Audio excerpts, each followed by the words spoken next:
नमस्कार दोस्तों, आज के इस वीडियो में हम बात करेंगे सिकाजियन इंडिया लिमिटेड कंपनी के बारे में। इस कंपनी ने अपने क्वार्टर टू के नंबर डिस्क्लोज कर दिए हैं। देखेंगे नंबर किस प्रकार के आए हुए हैं। सबसे पहले हम बात कर लेते हैं कंपनी के रिवेन्यू फ्रॉम ऑपरेशन से कंपनी ने कितना रिवेन्यू जनरेट किया है।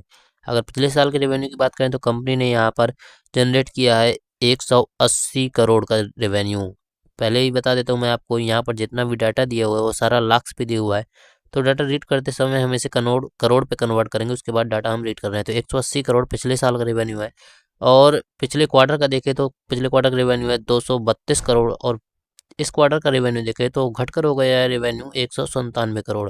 अगर हम ईयर ऑन ईयर बेसिस पे देखें तो कंपनी के रेवेन्यू में लगभग हमें तेजी देखने को मिल रही है। लगभग लगभग कह सकते हैं कि हम 10 से 11% की हमें तेजी देखने के लिए ईयर ऑन ईयर बेसिस पे मिल रही है। और क्वार्टर ऑन क्वार्टर बेसिस पे देखते हैं तो लगभग लगभग हम कह सकते हैं कि -14% की यहाँ पर हमें गिरावट देखने के लिए मिल रही है।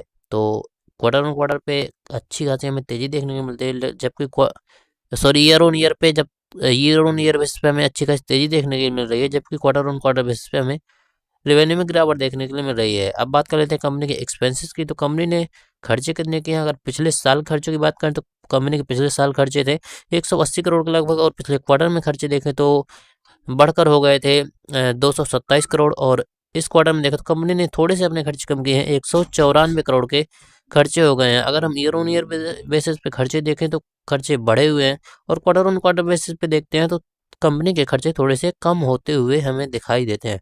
चलिए बात कर लेते हैं कंपनी के प्रॉफिट के बारे में। तो कंपनी ने कितना प्रॉफिट दर्ज किया है। हम यहाँ पर बेसिकली पैट की बात करेंगे, जो प्रॉफिट आफ्टर टैक्स होता है। तो देख लेते हैं कंपनी ने कितना प्रॉफिट दर्ज किया है। पिछले साल का जो कंपनी का प्रॉफिट था वो था 1 करोड़ 30 लाख। और पिछले क्वार्टर में प्रॉफिट देखे तो 4 करोड़ 80 लाख हो गया था बढ़कर। और इस क्वार्टर में प्रॉफिट देखे तो कंपनी ने प्रॉफिट जो किया है वो 4 करोड़ 14 लाख के लगभग किया है। अगर ईयर ऑन ईयर बेसिस पे देखते हैं तो कंपनी के प्रॉफिट में लगभग लगभग हम बोल सकते हैं कंपनी का प्रॉफिट 2 गुना हो गया है। और परसेंटेज वाइज देखें तो लगभग लगभग 218% कंपनी ने ईयर ऑन ईयर बेसिस पे जंप रेवेन्यू में दिखाई है। और क्वार्टर ऑन क्वार्टर बेसिस पे भी देखें तो कंपनी के प्रॉफिट में यहाँ पर हमें थोड़ी सी निगेटिविटी देखने के लिए मिल रही है, क्योंकि 480 से 414 करोड़ हो गया है। तो लगभग लगभग परसेंटेज वाइज देखें तो यहाँ पर हमें 13% का गिरावट देखने के लिए मिल रही है प्रॉफिट में। तो अगर ईपीएस की बात करें तो कंपनी का ईपीएस जो था, तो पिछले साल कंपनी का ईपीएस था 0.33, और पिछले क्वार्टर में कंपनी का ईपीएस था 1.21, और इस क्वार्टर में कंपनी का ईपीएस है 1.05। तो समथिंग समथिंग उसी तरह का है। जिस तरह कंपनी की इनकम आई है तो उसी तरह कंपनी का ईपीएस भी है।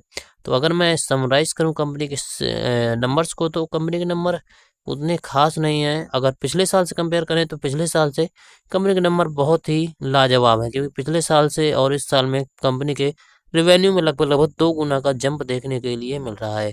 और quarter on quarter perform compare करें तो क्वार्टर ऑन क्वार्टर बेसिस पे कोई खास नंबर देखने के लिए नहीं मिलते हैं। उम्मीद दोस्तों ये वीडियो आपको पसंद आया होगा। पसंद आया तो वीडियो को लाइक करके चैनल को सब्सक्राइब जरूर कर देना। मिलता हूँ आपको नेक्स्ट वीडियो में, तब तक के लिए बाय बाय, टेक केयर।